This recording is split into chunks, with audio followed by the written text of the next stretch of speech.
This is the Knowledge Graph Insights podcast, episode number 10. As enterprises and tech companies have looked to ground in factual knowledge the answers that their LLMs deliver, graph RAG architectures and products have sprung to the fore. With his deep background in Silicon Valley culture, the open source software community, artificial intelligence practice, and knowledge graphs and semantic technology, Paco Nathan is one of the best positioned people in the industry to help us understand the current state of graph RAG. Welcome to the Knowledge Graph Insights podcast, where experts on knowledge graphs and the semantic web share their wisdom with the digital and business communities. Our mission is to demystify and democratize knowledge graph technology and practices to make the benefits of knowledge graphs and semantic technology accessible to all. And now, here's your host, Larry Swanson. Hi, everyone. Welcome to episode number 10 of the Knowledge Graph Insights podcast. I am really delighted today to welcome to the show Paco Nathan. Paco is the principal DevRel engineer for knowledge graphs at Sensing, the big company that does entity resolution for large-scale mission-critical applications, really fancy high-end graph stuff. So welcome, Paco. Tell the folks a little bit more about what you're up to these days. Thank you very kindly, Larry. I appreciate. I'm over at Sensing. Actually, I was presenting a masterclass about Sensing integrations at the Knowledge Graph conference last time we saw each other in Manhattan, and then joined the company shortly thereafter. I'm building out the Knowledge Graph practice area because we do. I'm with this team that has been doing work for many years in entity resolution. And most people have probably never heard of it, but most people have probably used it. So the idea is, say you have a bunch of different tables or data sets, and you want to try to find what are the consistent entities inside these tables. So you might have like Bob R. Smith and Bob Smith Jr., and they're both at 101 Main, but like one of them is spelled 101 Main Street, and the other is maybe, spelled a different way, or abbreviated a different way. And if you can think about that kind of problem, but spanning across billions of records and a lot of different data sources, how can you pull out the consistent entities? And it sounds like kind of a trivial data science problem, like we could just use, string distance, Levenshtein distance, which is kind of like a typical thing. But when you take into account the fact of, well, what if you've got Bob R. Smith at 101 Main, Bob R. Smith Jr., but then you get Bob R. Smith Sr. at 101 Main, and they've both got voter registration. Is that the same person? Because your Levenshtein distance will tell you it is. If you set a threshold on string distance, they'll tell you the same person. So when they try to register for vote, one of them will be denied voting rights. And so this problem becomes very much complicated when you're working in a world where there are companies that have offshore subsidiaries, and maybe you don't know the actual owners. You might know some of the directors, and you get a very tangled web of some very bad people who are moving a lot of money around to do very bad things. Illegal fishing, illegal lumber, overthrowing democracies in Asia, or in North America, for that matter.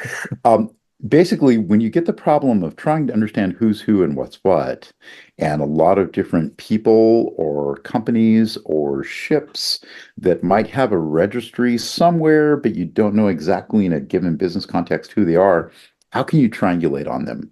And so it's typically not a matter of just like a string distance. It's a matter of like, well, I have enough elements of their address that are in common, even though there are like 5 different ways to represent this address in Singapore. I can tell the difference between a company at the same address or like, 100 companies that are in the same shopping mall, which actually in Singapore is really kind of a hard problem to understand. And same thing if, for tax records or passport control, or there's an area called UBO, which is Ultimate Beneficial Owner, has a lot to do with sanctions compliance and catching oligarchs and understanding who is trying to do money laundering in an offshore tax haven, who is, funneling billions of dollars out of Kremlin assets to try to influence a campaign somewhere.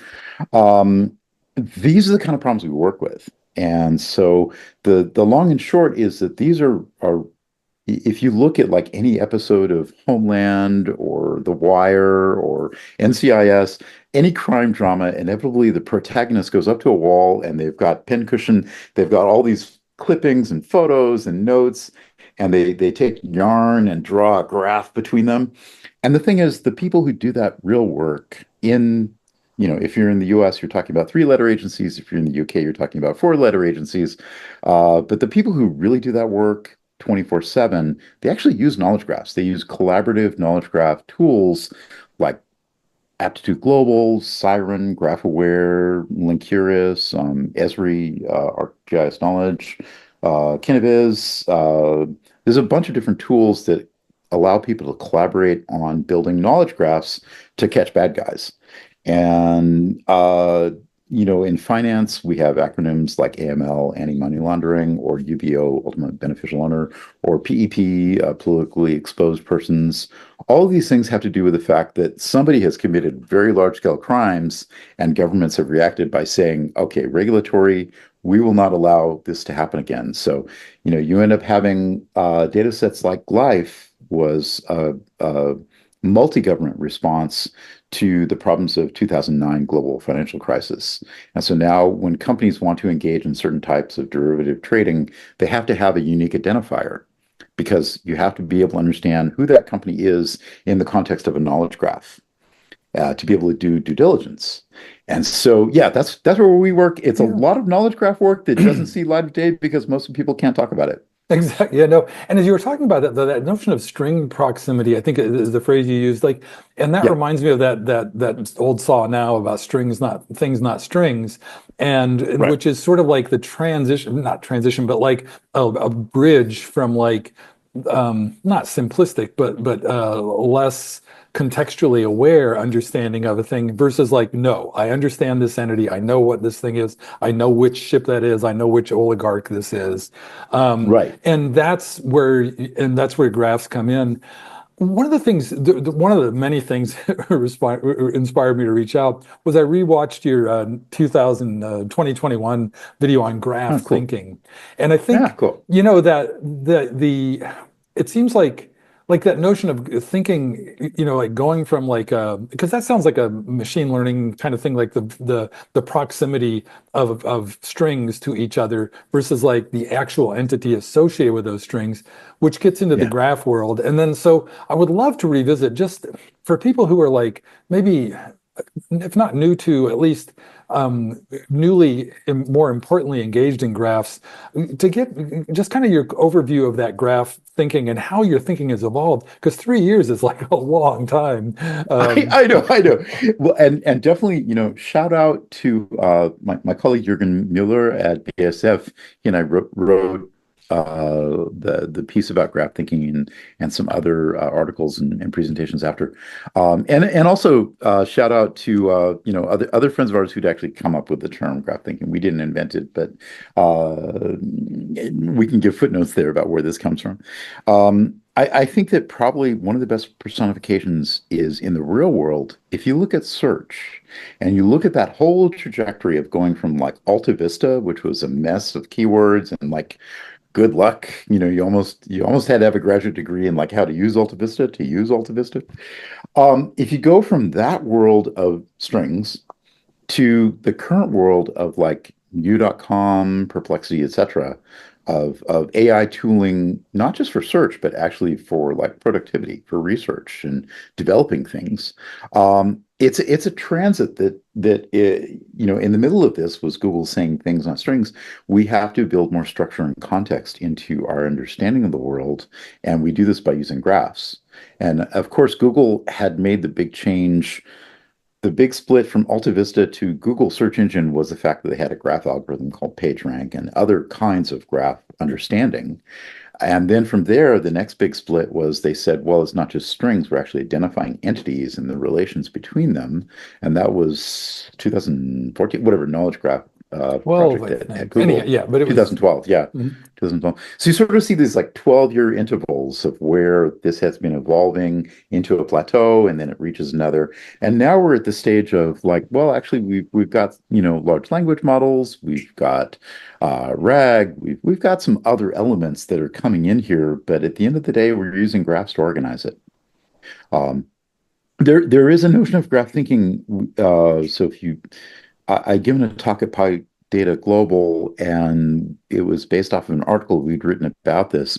And in this, we took the example of a medieval village that had like seven people in the village, and everyone has a craft business. So there's the person who grows the grain, there's the person who mills the grain, there's a person who bakes the bread, there's the person who ferments the beer.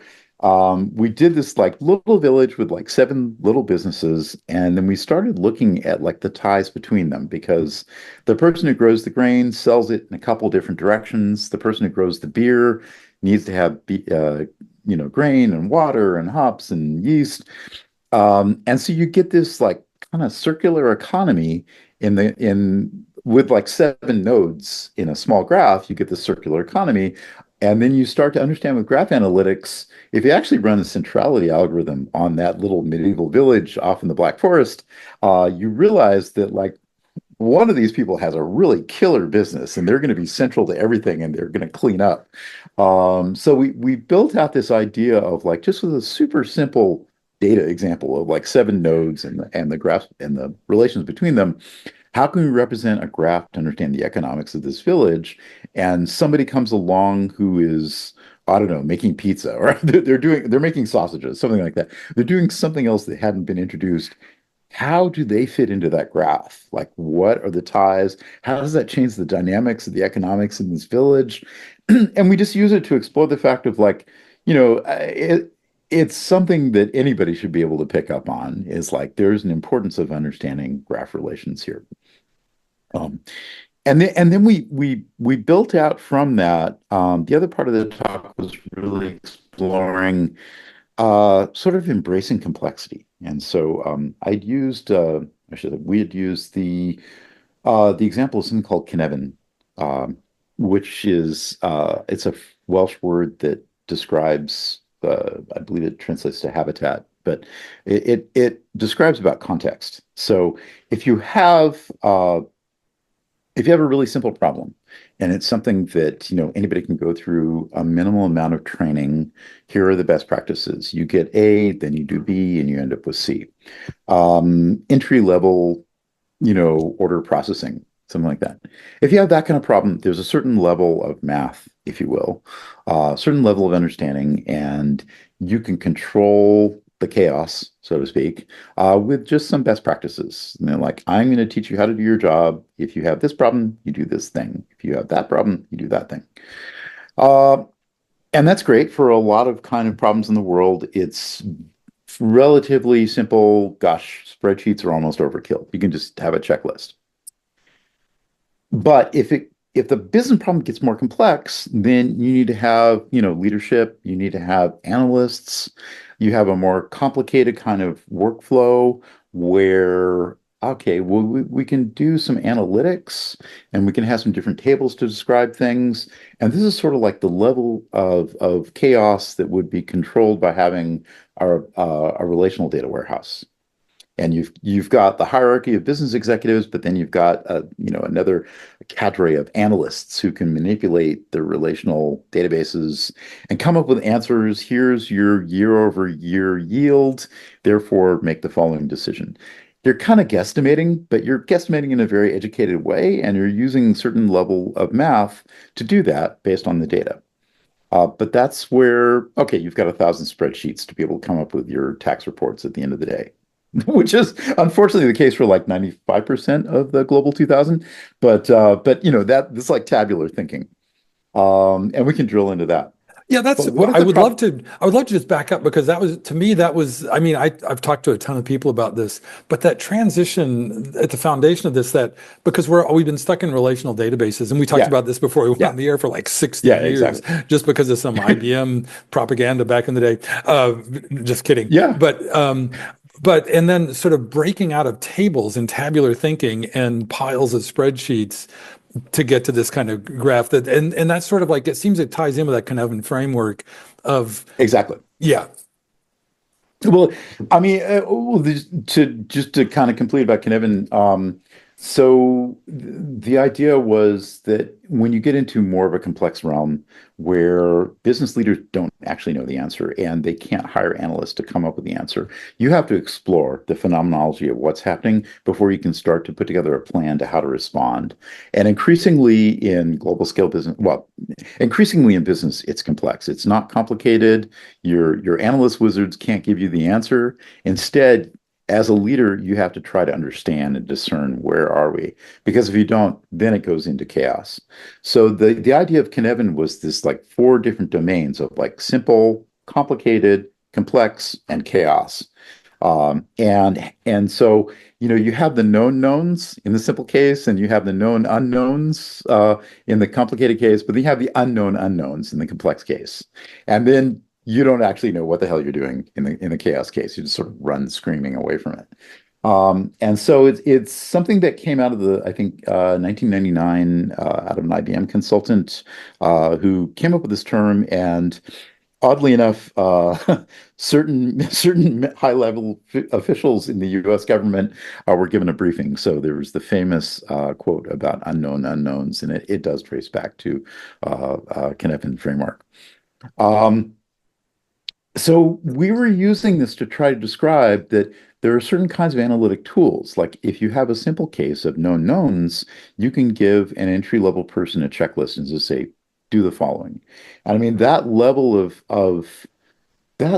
inference or reasoning, it dates back to like Code of Hammurabi, right? I mean, the Sumerians have like checklists of like, do the following, which is brilliant. But when you get into needing to have a lot of data driving your decisions and a lot of analytics and like having an analytic process, a data science practice coming out of data warehouses, data lakes, that's the complicated case. But when it becomes more complicated than that, guess what? You end up with a graph because our world is interconnected. And so the way to address these kinds of complicated problems, to understand the phenomenology of it, is to understand what are the entities out there that I'm dealing with? What are the relationships among them? What are the different properties that I can attribute? What are the semantics of all of the above that I can try to, have some sort of meta understanding about it, which is an ontology? How can I build a phenomenology of an increasingly complex world and be able to operate in it in a smart way? And this is where we're seeing increasingly, large firms are turning to knowledge graphs. I was just at the K-First World IAC conference at Stanford, our third edition. And it was interesting because this is heavy industry, Petronas, Hitachi, Panasonic, Samsung, et cetera, talking about their AI practices. And the second year that we held the conference, almost every AI lead referenced their knowledge graph practice. And then the third year, I mean, this is just part and parcel. Everybody's talking about graph rag. So it's interesting that when you get into like the kind of government cases that we talked about with Senzing or finance, where even the practitioners can't usually talk about it. The fact is they're using knowledge graphs at scale. You talk to the heavy industry people where they're using AI to confront really complex world of global supply chain, ESG, et cetera. They're using knowledge graphs. So it's because of these really complex problems that people are having to address that we're seeing graphs sort of mimic that arc of like going from AltaVista to U.com, of where we go through a realization of things, not strings, and then we go through a realization of how do we really leverage the graph analytics and graph ML and all these other aspects. And the thing that they have in common is they have the word graph in them, but we can break that down because it also means many different things. That's another thing we talked about before we went on the air is disambiguating all the various meanings of the term graph rag. And maybe this is a good time to talk about that because you just mentioned that it sounds like there's these varying degrees of complexity that the organizations and other entities have to deal with. And then there's like the things that the architectures and the other implementations of this stuff. Yeah. Can you talk a little bit about like kind of and I don't know if it's exactly analogous to like Alta Vista to Google with knowledge graph to U.com, but is there Yeah. something in the LLMs to RAG to graph RAG to whatever's next that you see coming? Yeah, it's really super interesting, and we just got a good dose of it because we had IAC, but then we followed up with the AI conference in San Francisco, and there are other events also. So it's been a really compressed last week and a half. Yeah, so I mean, one of the first things I think people should really understand when they're trying to approach this and really understand it is that the word graph, if you just even talking about graph rag, if you look at the different practices that have been published, the word graph means like at least six different things. And I mean, like sort of wildly contrasting or complementary things. But if you look at the Microsoft Graph Rag, which by the way wasn't the first, but the kind of the loudest, if you will, Microsoft made a big splash in February about that. And when they say graph, they're not using a graph database. They're using NetworkX inside their GraphRag library. And they're talking about, I mean, first and foremost, the main thing that they were talking about is when you have a RAG solution, which is retrieval augmented generation, what that means is you take your source content, like here's PDFs or some sort of text documents, and I have 100 million of them, and I want to use them to come up with intelligent answers. So when I get a prompt, I'm going to go and run that prompt through my embedding model, project it out into a vector space, and I'm going to find the other text chunks of all my input data. I'm going to find out which ones of those are the closest neighbors, and I'm going to put them into a list that's, ranked by priority. And I'm going to feed that short list to my LLM. The LLM is going to sequence it into a very nice answer that sounds like human language. That's retrieval augmented generation. That's basically saying LLMs can be very creative. We want to ground them in fact. We want to, instead of like paying, tens of millions of dollars to retrain a large language model, instead, why don't we just throw in our own facts so we can update these things with our own context, our own business context? RAG is a way of basically co-opting recommender system technology to try to make LLMs grounded. One of the things, though, you find is that RAG relies on, like with vector databases, you're doing this like nearest neighbor similarity search. And it's great. It's really useful for Rexus if you're doing e-commerce. But if you're trying to get answers for something that's more crucial, um, it has fairly poor recall. Like it's a fairly simplistic way of understanding how the world is connected. You're only going to find the nearest neighbors. You're not going to find the neighbors that are one or two hops out. So the non-trivial connections, like if I say kitten, you and I both know kitten is related to house cat, and house cat is a kind of feline. It's related to a tiger and a leopard. None of those words have anything to do with each other lexically. So if all I do is think of them as strings, I'm not going to understand that they're connected. So if I'm just doing like a naive search in a vector database based off of the strings, um, the embeddings will only go so far. But if I start to tie it together with a graph, I can say, what is a very large grown-up kitten as a prompt, for example, to an LLM.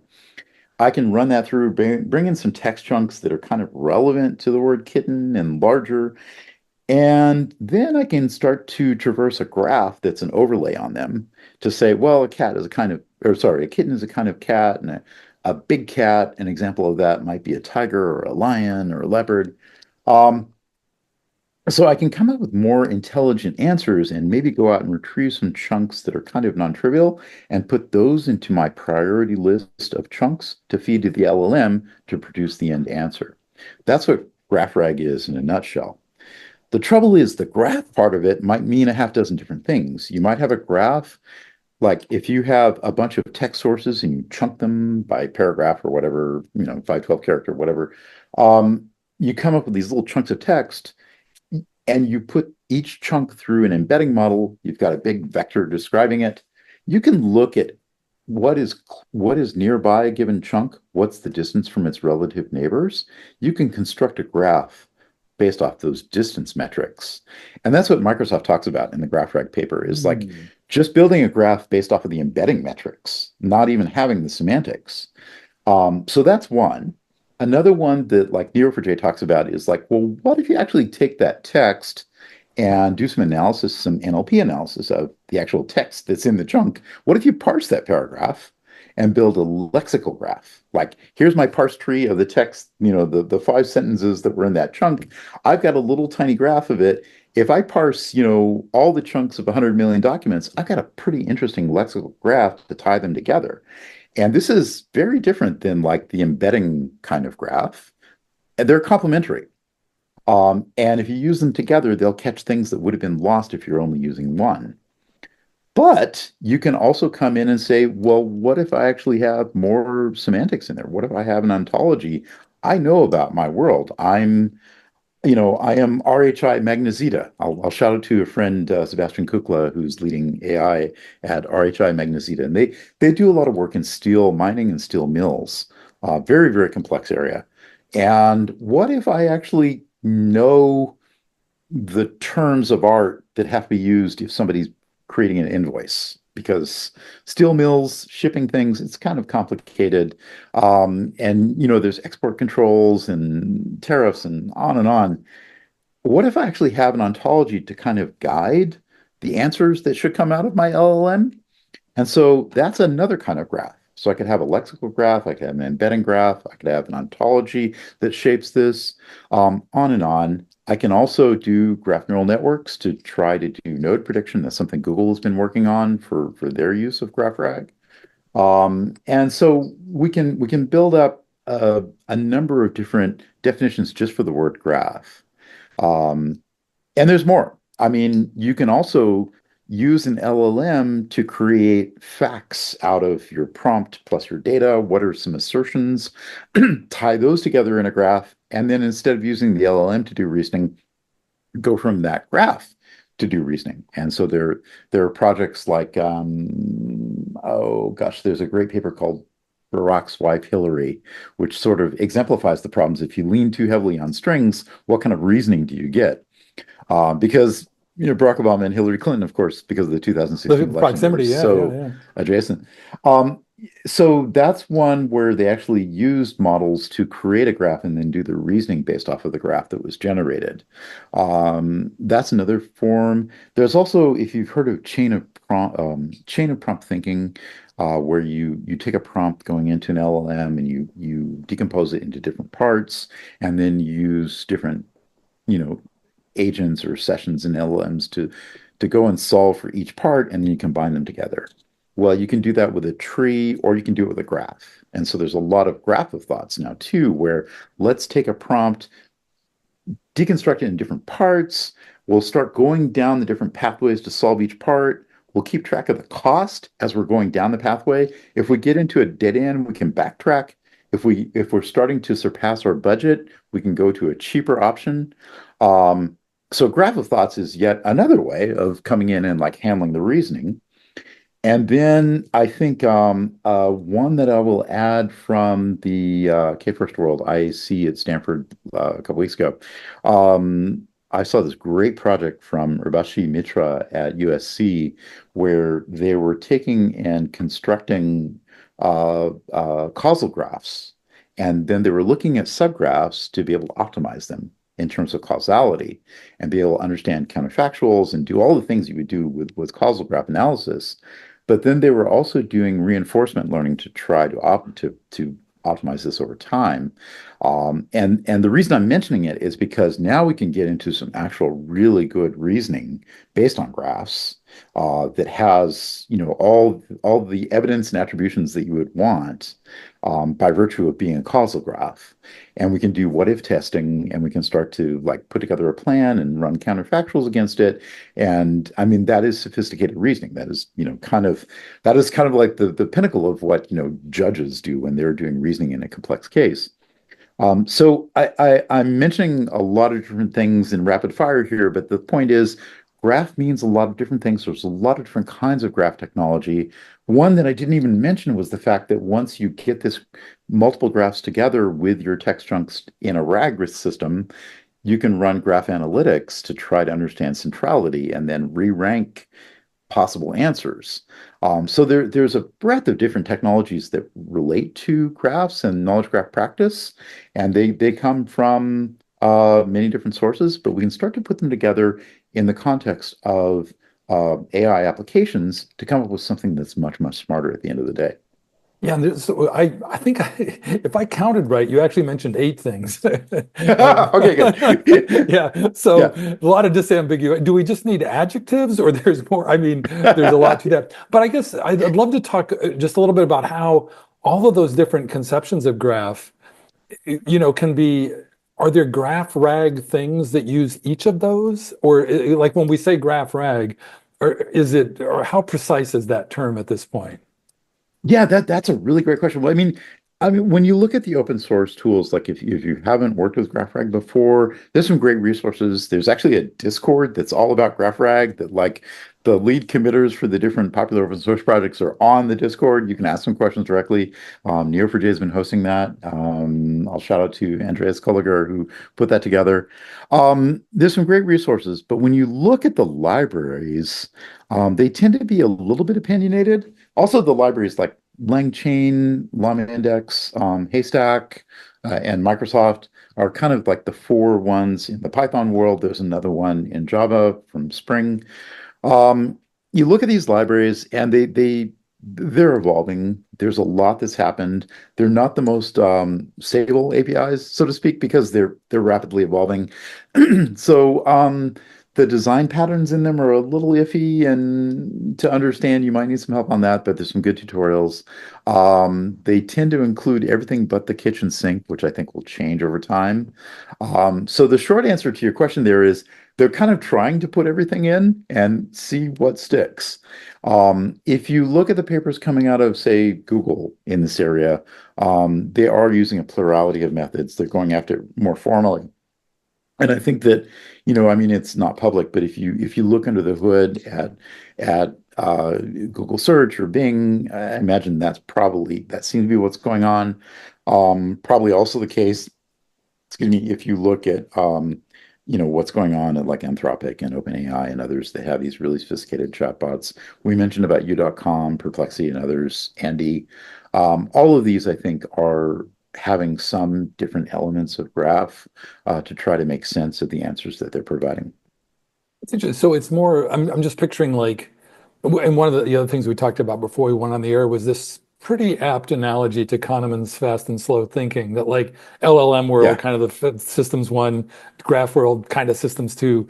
And yeah. then these graph rag and similar rag implementations are like the attempt to get like 1% of the way to a human brain or something, I guess. So, Yeah, it's really interesting. I mean, when we look at sort of discovery and like how do you understand content, how do you monetize content? Certainly search was early with the success of Google and all, but discovery in general, I think, had shifted more toward like RecSys. So when you look at practices like Amazon in e-commerce or Google search, Bing search, Meta with social networks, Twitter, X with social networks, Pinterest, on and on, a lot of these huge e-commerce success stories were really grounded on the fact that recommender systems were the workhorse. And each one of those has very large knowledge graph practices associated with their recommender system. And so it's kind of natural now that we have a bump in language model technology and we're seeing all these applications come from it. Even though it's only a couple of years old, you can look back to the Gu paper and the Lewis paper from, I think, 2020 and 2021 about RAG. And then you start to see where I think it was Nebula, the one out of China. They were one of the first ones in, was it 2020? Really, it was less than a year ago when they came out with one of the first GraphRag demos. And Microsoft, of course, made a lot of noise in February of this year, but there were other examples of it. Even LlamaIndex and LangChain had examples of it before Microsoft came out. So it's fairly recent, but the idea is that we have been borrowing from what we knew worked really well with recommender systems and applying that to AI applications now in general. And, I mean, vector databases were really there for recommender systems, so it's kind of natural you would see this through line. Um, but I think what we're hearing from the groundswell of conferences recently and like what the leaders for a lot of these projects are talking about their pain points and their near-term outlook. I think that we'll see more reinforcement learning coming in. We'll see a lot of graph technologies coming in. we'll see a lot more kind of more advanced math, like I mentioned, causality. There are other areas of using fairly advanced math in this area. So it's not all just about language models. And in fact, when you talk to people about, production systems, we're kind of going back to what we learned from the machine learning tech debt paper years ago, was that LLMs are like 10% of the problem. They get all the headlines, but the real system is actually much more complex, and graphs play an enormous part of that. Right, and that's why I wanted you on the show, was to get that point across. But hey, Paco, I can't believe it. We're coming up close to time. But before we wrap up, is there anything last, anything you want to revisit or reiterate from the conversation, or anything you just want to make sure we leave with the folks before we wrap up? It's interesting. We were trying to present about graph thinking back in 2021, and the world has changed so much as we've discussed. But it's interesting because it does provide a really good rubric. I mean, back in the day, IBM, even when databases were kind of a new thing, IBM had graph databases. I mean, going back to the late 60s and like System 370 and all that on mainframes, they had graph databases, but they really understood from market research that graph databases back then were really going to only be used by a certain, the best of the best. And so they made a very deliberate choice. I used to work for one of the executives who'd been in the room at the time at IBM. They made a deliberate choice to dumb it down and put up guardrails, and the result was something that we now know and love called SQL.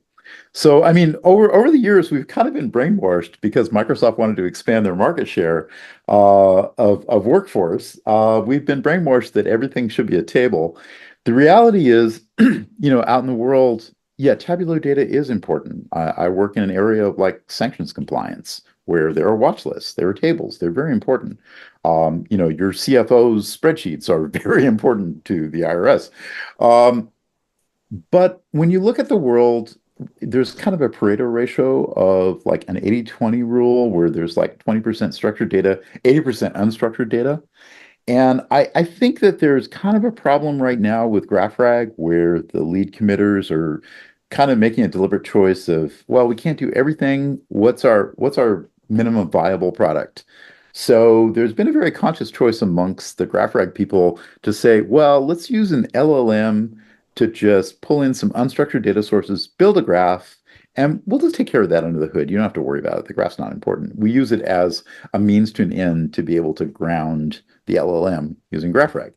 And when you look at these open source projects, that's kind of how they started out. They're slowly but surely starting to make some affordances where if you have a knowledge graph that you have curated because your business depends on it, yeah, maybe we'll kind of let you use parts of it. But I think that this is a shift in thinking that has to happen because, frankly, the LLM people don't really understand the graph space very well. This is what we're finding on the ground. And so there needs to be more cross-pollination between the communities to tell them, hey, look, we are using graphs. And by the way, if you are involved in like chasing after oligarchs who are doing really bad things in a particular country, you have a graph that you're using to put together evidence that you will take them to trial on.